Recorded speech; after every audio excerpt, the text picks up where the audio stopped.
പ്രതിരോധ കപ്പൽ നിർമ്മാണത്തിൽ വൻ കുതിച്ചുചാട്ടം.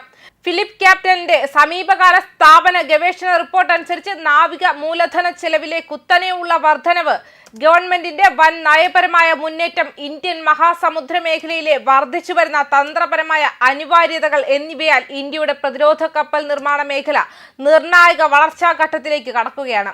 2.3 ട്രില്യൺ രൂപയുടെ പദ്ധതികൾ വിവിധ ഘട്ടങ്ങളിലായി നടപ്പിലാക്കുന്നതിലോ അംഗീകാരത്തിലോ ആയതിനാൽ ഡിസ്ട്രോയറുകൾ, ഫ്രിഗേറ്റുകൾ, കോർവെറ്റുകൾ, അന്തർവാഹിനികൾ, ഫ്ലീറ്റ് സപ്പോർട്ട് കപ്പലുകൾ, വിമാനവാഹിനി കപ്പലുകൾ എന്നിവയുൾപ്പെടെ ഉയർന്ന മൂല്യമുള്ള പ്ലാറ്റ്ഫോമുകളിൽ ഈ മേഖലയ്ക്ക് വർഷങ്ങളോളം ദൃശ്യപരതയുണ്ട്.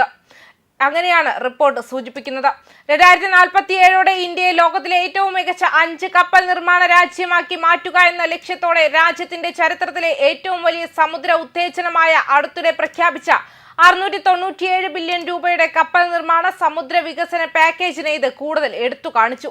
കിഴക്കൻ ഏഷ്യൻ രാജ്യങ്ങളെ അപേക്ഷിച്ച് ദീർഘകാല ചിലവും അടിസ്ഥാന സൗകര്യങ്ങളും നേരിടുന്ന പോരായ്മകൾ നികത്തുന്നതിനായി സാമ്പത്തിക സഹായം, പലിശ, സബ്വെൻഷൻ, റീഫണ്ട് ഗ്യാരണ്ടികൾ, 8 തീരദേശ കപ്പൽ നിർമ്മാണ ക്ലസ്റ്ററുകളുടെ വികസനം എന്നിവ പാക്കേജിൽ ഉൾപ്പെടുന്നു. 2025 കണക്കനുസരിച്ച് ഇന്ത്യയുടെ കപ്പൽ നിർമ്മാണ ഉത്പാദനം പ്രതിരോധ കപ്പലുകൾ, ഫെറികൾ, പെട്രോളിംഗ് ക്രാഫ്റ്റുകൾ, അറ്റകുറ്റപ്പണികൾ, പുനർനിർമ്മാണ പ്രവർത്തനങ്ങൾ എന്നിവയിലേക്ക് വളരെയധികം ചരിഞ്ഞിരിക്കുന്നു.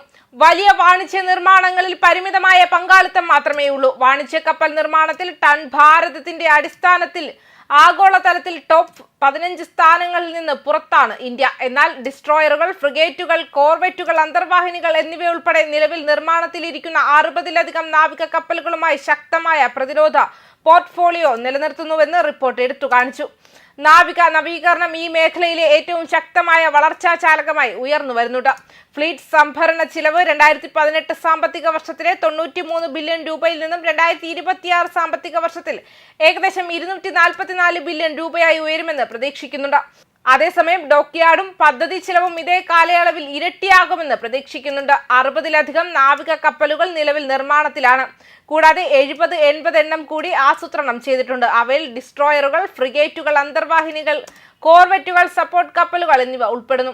മൊത്തത്തിലുള്ള നാവിക നവീകരണ പൈപ്പ് ലൈൻ 2.3 ട്രില്യൺ രൂപ കവിയുന്നു. പ്രതിരോധ സംഭരണത്തിന്റെ 75% ആഭ്യന്തര വിതരണക്കാർക്കായി നീക്കിവെച്ചിരിക്കുന്നുണ്ട്. Mazagon dock ship builders, Cochin shipyard, garden, reach ship builders and engineers എന്നിവയുൾപ്പെടെയുള്ള പൊതുമേഖലാ കപ്പൽശാലകളായിരിക്കും ഈ വിപുലീകരണത്തിന്റെ പ്രാഥമിക ഗുണഭോക്താക്കൾ എന്ന് റിപ്പോർട്ട് കൂടുതൽ എടുത്തു കാണിക്കുന്നുണ്ട്. ശക്തമായ ഓർഡർ ദൃശ്യതയും വർദ്ധിച്ചു വരുന്ന തദ്ദേശീയവൽക്കരണവും ഇതിന് സഹായകമാകും. ഫ്രണ്ട് ലൈൻ യുദ്ധക്കപ്പലുകളിലെ തദ്ദേശീയ ഉള്ളടക്കം കുത്തനെ വർദ്ധിച്ചു. ഇത് പ്ലാറ്റ്ഫോമുകൾ വാങ്ങുന്നയാളിൽ നിന്നും സിസ്റ്റം ഇന്റഗ്രേറ്റിലേക്ക് നാവികസേനയുടെ പങ്ക് മാറ്റുന്നു.